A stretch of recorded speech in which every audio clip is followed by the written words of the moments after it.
Hello viewers, আসসালামু আলাইকুম। Welcome back my channel Iqra cooking রেসিপিতে আপনাদের সবাইকে স্বাগতম। আজ একটি দারুণ আপনাদের সামনে রেসিপি নিয়ে আসলাম, পুডিং রেসিপি। বিস্কিট দিয়ে আপনারা অতি সহজে এই পুডিং রেসিপিটি তৈরি করতে পারবেন। তো প্রথমে আমি কিছু বিস্কুট নিয়ে নিলাম, তারপর দুটি ডিম দিয়ে দিচ্ছি। তারপর বিস্কিট আর ডিমটি একটি ব্লেন্ডার মেশিনে দিয়ে আমি মিক্স করে নিচ্ছি। তো তারপর দিয়ে দিচ্ছি, এর মধ্যে অ্যাড করছি চিনি 100 গ্রাম পরিমাণ। তো আপনারা আপনাদের মিষ্টি অনুযায়ী চিনিটা অ্যাড করবেন। তারপর দিয়ে দিচ্ছি জাল করা দুধ পরিমাণ মতো দিয়ে এটাকে আমি ব্লেন্ডার মেশিনে মিক্স করে নিব। তো আপনারা চাইলে অতি সহজে এটা তৈরি করতে পারবেন। তারপর দিয়ে দিচ্ছি ভ্যানিলেশন দিয়ে আবারও এটাকে মিক্স করে নিচ্ছি। তো অবশ্যই আমার চ্যানেলকে যারা সাবস্ক্রাইব করেছেন তাদেরকে অসংখ্য ধন্যবাদ। যারা সাবস্ক্রাইব করেননি তারা সাবস্ক্রাইব করে নেবেন। আপনাদের অবশ্যই রেসিপিটি ভালো লাগবে। তো চুলোতে একটি আমি প্যান বসিয়ে নিচ্ছি। তারপর পরিমাণ মতো চিনি দিয়ে এটাকে আমি ক্যারামেল তৈরি করে নিব। তো অবশ্যই খেয়াল রাখবেন ক্যারামেলটা যাতে বেশি পুড়ে না যায়। ব্রাউন কালার হওয়া পর্যন্ত আপনারা এটাকে তৈরি করে নেবেন অতি সহজে। তারপর একটি বাটি নিয়ে নিলাম, বাটির মধ্যে আমি ক্যারামেলটা ঢেলে দিচ্ছি। তারপর বাটির চারদিকে ক্যারামেলটা আমি ছড়িয়ে দিচ্ছি।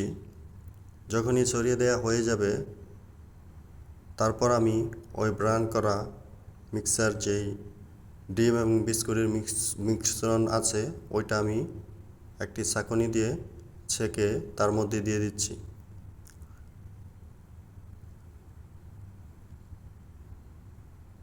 তারপর এটাকে আমি ঢেকে দিচ্ছি। চুলোতে আরেকটি প্যান বসিয়ে একটি স্ট্যান্ড বসিয়ে নিলাম। তারপর হাফ লিটার পরিমাণ এতে পানি দিয়ে দিচ্ছি। পানি দিয়ে ওই বাটিটা স্ট্যান্ডের উপর আমি রেখে দিলাম। তারপর আমি এটাকে ঢেকে দিচ্ছি 40 মিনিটের মতো। আমি মিডিয়াম লো আছে এটাকে আমি জাল করে নেব এবং যেই ফুটুটা আছে তা আমি একটি কাগজ দিয়ে এটাকে বন্ধ করে দিচ্ছি। ফিরে আসছি 40 মিনিট পর। এখন আমি একটি কাঠি দিয়ে এটা দেখব যে ভিতরে হয়েছে কিনা। তো দেখুন বন্ধুরা, ভিতরে সম্পূর্ণ হয়ে গিয়েছে, এতে কোনো ভিতরে লেগে নেই। তো আমি এটাকে রেখে দিব ঠান্ডা হওয়া অবধি পর্যন্ত।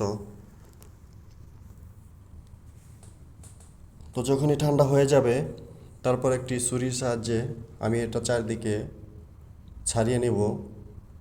তো অবশ্যই আপনারা অতি অল্প সময়ে আপনারা এটা বাসায় তৈরি করতে পারবেন। অসাধারণ একটি মজাদার রেসিপি পুডিং আপনারা অতি সহজেই বাসায় তৈরি করতে পারেন। তো অবশ্যই আমার চ্যানেলকে আপনারা সাবস্ক্রাইব করবেন, লাইক কমেন্ট শেয়ার করবেন। দেখুন বন্ধুরা, অসাধারণ একটি কালার চলে এসেছে। তো আমি এটাকে আপনাদের কেটে দেখাচ্ছি।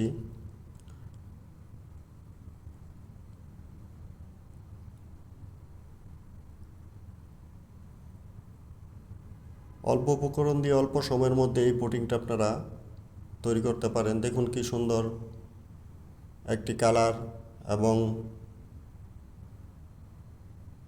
স্মুথ হয়েছে।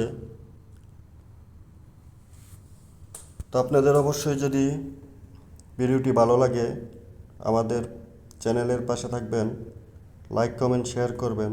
আবার আপনাদের সামনে নতুন ভিডিও নিয়ে হাজির হব। ততদিন পর্যন্ত আপনারা ভালো থাকুন, সুস্থ থাকুন। আবার দেখা হবে পরবর্তী ভিডিওতে। আজ এখানেই সমাপ্ত। আল্লাহ হাফেজ।